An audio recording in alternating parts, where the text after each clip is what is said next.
آپ نے ارشاد فرمایا اپنی بیویوں کے لیے زیب و زینت اختیار کرو، میں قربان جاؤں۔ میں تو آپ کو نبی کا دین بتا رہا ہوں، آپ کا تو دین بڑا اوکھا کام، بیوی واسطے چنگے کپڑے پاؤنا اوکھا کام۔ میرے نبی نے کہا اپنی بیویوں کے لیے زیب و زینت اختیار کرو۔ سبحان اللہ۔ عورتوں سے کہا، واہ واہ، قربان جاؤں، اشارتاً ہمیں مردوں کو صراحتاً، عورتوں کو اشارتاً، اپنی بیویوں کے لیے زیب و زینت اختیار کرو۔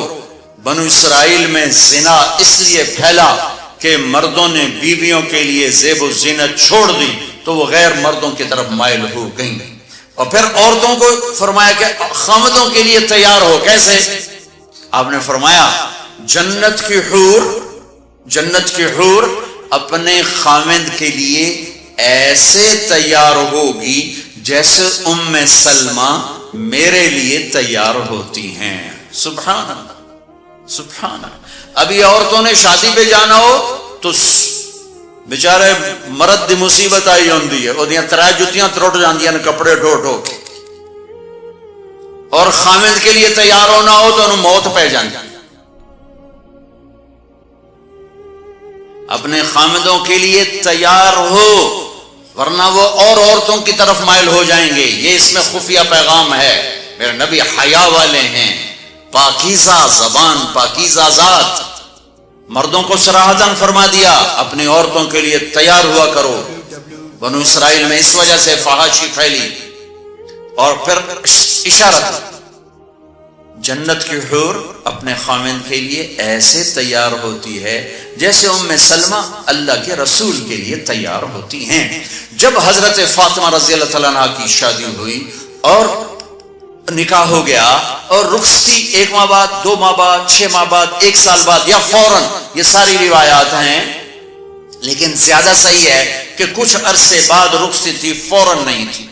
تو جب حضرت علی نے آ کے رخصتی کا مطالبہ کیا حضرت ام ایمن کے ذریعے سے، تو آپ نے حضرت حفصہ اور حضرت ام سلمہ اور حضرت عائشہ ان تینوں سے فرمایا کہ تم جانتی ہو نا میری بیٹی فاطمہ مجھے کتنی محبوب ہے، میری بیٹی کو دلہن بناؤ۔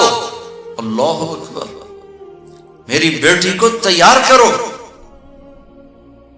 یہ میں دین بیان کر رہا ہوں، بے پردگی نہیں، بے حیائی نہیں، زیب و زینت میرے دین کا حصہ ہے،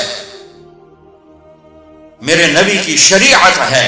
میرا نبی خوبصورت دین لے کر آیا ہے، ایک خوبصورت زندگی لے کر آئے ہیں۔ پتہ نہیں ہم نے کہاں سے عجیب و غریب دین کے فلسفے نکال لیے ہیں۔ سبحان اللہ، قربان جاؤں۔ آپ نے کہا جابر شادی کی؟ کہا جی کی۔ کہا کماری سے کہ بیوہ سے؟ کہا جی بیوہ سے کی۔ کہا اللہ بکرن فتلاعبک وتلاعبها، ارے تو نے کماری سے کیوں نہ کی؟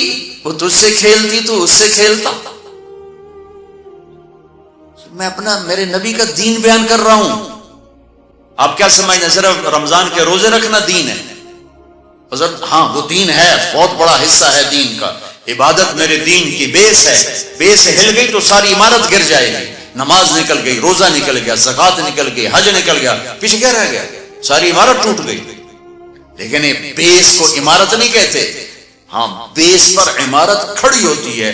میں عمارت کے کچھ خد و خال بتا رہا ہوں، کچھ نقش و نگار بتا رہا ہوں کہ میرا نبی دین کی عمارت ہمیں کیسے ذکر ہے۔ کبھی آپ نے میلا کپڑا نہیں پہنا، پرانا کپڑا پہنا، پیوند لگا کپڑا پہنا، میلا کپڑا زندگی بھر نہیں پہنا، زندگی بھر۔ اور آپ کے بدن مبارک سے، آپ کے پسینے سے ایسے خوشبو آتی جیسے مشک سے خوشبو آتی، دنیا کے سب سے مہنگی خوشبو۔ آپ حضرت ام سلیم کے گھر میں آرام فرما رہے تھے دوپہر کے وقت، دوپہر کے وقت، تو آپ یوں کر کے سوئے ہوئے تھے، یوں یہ کوہنی آگے نکلی ہوئی تھی۔ آنکھ کھلی تو دیکھا ام سلیم نے یہاں بوتل رکھی ہوئی، یہاں۔ تو آپ نے کہا کیا کر رہی ہو؟ تو وہ کیا تھا، چونکہ گرمی، پنکھے تو ہے نہیں، پسینہ یہاں سے نیچے گر رہا تھا. ام سلیم نے نیچے بوتل رکھی ہوئی تھی اور وہ سارا پسینہ اس کے اندر جمع کر رہی تھی. کہا ام سلیم کیا کر رہی ہو؟ کہا یا رسول اللہ یہ آپ کا پسینہ اکٹھا کر رہی ہوں، یہ مشک سے زیادہ خوشبودار ہوتا ہے. میرے نبی نے کبھی گندے کپڑے نہیں پہنے، کبھی میلے کپڑے نہیں پہنے. پرانا پہنا ہے، پیوند لگا پہنا ہے، میلا نہیں پہنا.